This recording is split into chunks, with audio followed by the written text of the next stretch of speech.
Lucifer, watch out!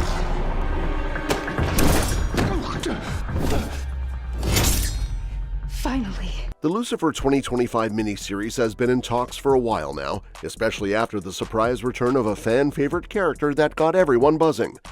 Remember when Lucifer Morningstar popped up in that big Arrowverse crossover, Crisis on Infinite Earths? That scene tied into Arrow, The Flash, Supergirl, Batwoman, and Legends of Tomorrow. It was set 5 years before Lucifer's storyline and basically made his world officially Earth 666. That quick moment even showed he knows about the multiverse and hinted at some shared backstory with John Constantine and Maze. So after all that, fans are seriously hoping to see him one more time, and honestly, who can blame them? The show was a total hit. These days, with so many networks pumping out endless shows, it's easy for most of them to blur together. A lot are just okay, some are solid, but every now and then one stands out, and Lucifer is definitely one of those rare gems.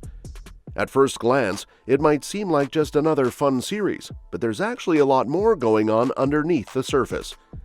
The show has layers, sharp writing, clever dialogue, and surprisingly deep themes. It manages to be entertaining while also delivering a meaningful message. That's a pretty rare combo. At first, it might be easy to assume it's just about some edgy vigilante dishing out justice, but Lucifer is more of a playful twist on that idea. It blends humor, heart, and a bit of mystery in a way that's totally unexpected. And while it might look like it leans into dark comedy, the humor is actually more witty and cheeky than anything grim. Once people give it a shot, it's easy to see why the show gained such a dedicated fan base so quickly. If you haven't seen Lucifer yet, here's the gist. The show kicks off after Lucifer Morningstar, the infamous fallen angel, has been living it up in Los Angeles for a few years. After rebelling against his dad, God, Lucifer got booted from heaven and sentenced to rule over hell, dishing out punishment to the damned. But he's tired of being blamed for everything evil and decides to take a break from it all. In LA, fitting since it's literally the city of angels, he owns a swanky nightclub and lives a carefree life full of wine, parties, and charm. But things shift when one of his close companions is murdered. Lucifer ends up helping with the investigation, where he crosses paths with Detective Chloe Decker, someone oddly immune to his usual persuasive powers. Naturally, that grabs his attention. Curious and intrigued, he uses his classic deal-making skills to become a consultant for the LAPD, using his supernatural ability to get people to spill their secrets. But as he works with Chloe, he starts noticing that she makes him different, vulnerable even. And that's when it hits him, maybe he doesn't have to stay stuck in the role the world expects him to play. With guidance from his therapist, Dr. Linda Martin, Lucifer begins to explore who he really is and whether redemption is even possible. The series balances that journey with crime-solving, celestial drama, and a whole lot of charm, diving deep into themes of identity, purpose, and transformation. You might assume that a show about the devil is automatically anti-religion, but that's not the case with Lucifer. Sure, if someone takes a very literal or strict view of religious stories, they might find it uncomfortable. But the show isn't about mocking Christianity. In fact, it actually takes a thoughtful approach to themes like faith, morality, and personal accountability. What Lucifer really does is shine a light on hypocrisy, on people who claim to be religious but act in ways that completely go against those values. It's more a critique of that behavior than of religion itself. The core message is about owning your actions and not passing blame, which is pretty relevant in today's world. And then there's the writing. This show doesn't just rely on a good cast or flashy scenes. The writing is where it really shines. It's clever, layered, and full of heart. Whether it's funny, emotional, or introspective, the dialogue always hits the right tone. Lucifer's language in particular is sharp, witty, and full of flair. It's a joy to listen to. And impressively, it manages to keep things smart and classy without leaning on crude jokes or excessive swearing. Just the occasional perfectly timed British curse word for flavor. Credit where it's due, the writers absolutely nailed it. Another theme the show handles well is identity, especially the parts of ourselves we hide. Early on, Lucifer's therapist thinks all his devil talk is just a clever metaphor. She doesn't realize he's being completely literal. And when he finally shows her the truth, her initial reaction stings.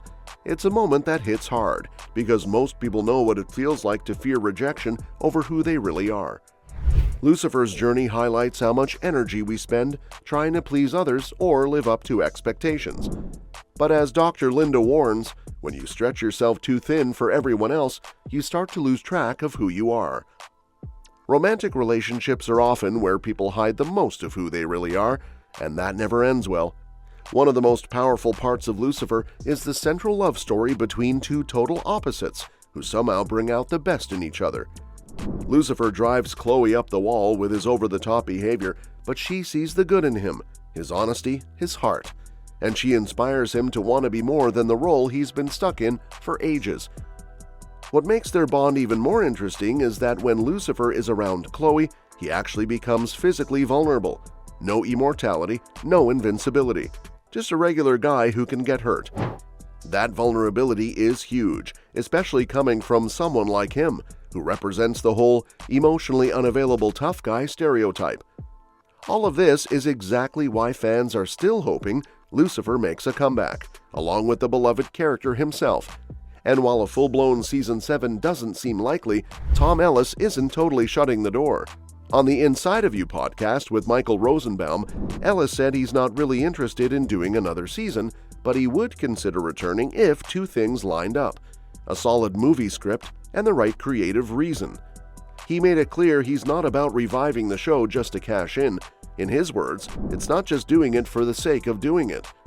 He even pointed to his experience on the British sitcom Miranda, saying that taught him how important it is to end on a high note unless there's a truly great reason to return. Miranda, for example, we only ever did 20 episodes in total, and it's still iconic, and it still has an afterlife that people revisit, he said. But the reason we only did that many is because Miranda didn't want to do any more, and she didn't want to write any more because it took so much. But she wrote all the episodes of it, and she felt like she'd done it. And to beat around the head and dilute it as a product just for the sake of making more and more and more and more, she didn't want to do that. And I had so much respect for her for making that decision because the BBC were desperate for it. Tom Ellis made it clear that if a Lucifer movie ever happens, he'd need to give the script his full approval before signing on. He opened up about how Hollywood constantly pushes for more sequels, reboots, and spin-offs just because something is successful, which doesn't sit well with him. It would have to be, we'd have to sign off on the script and everything, Ellis explained.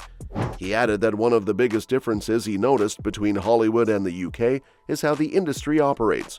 In the US, the mindset is often more, while in the UK, there's more value in knowing when to stop, leaving them wanting more, as he put it.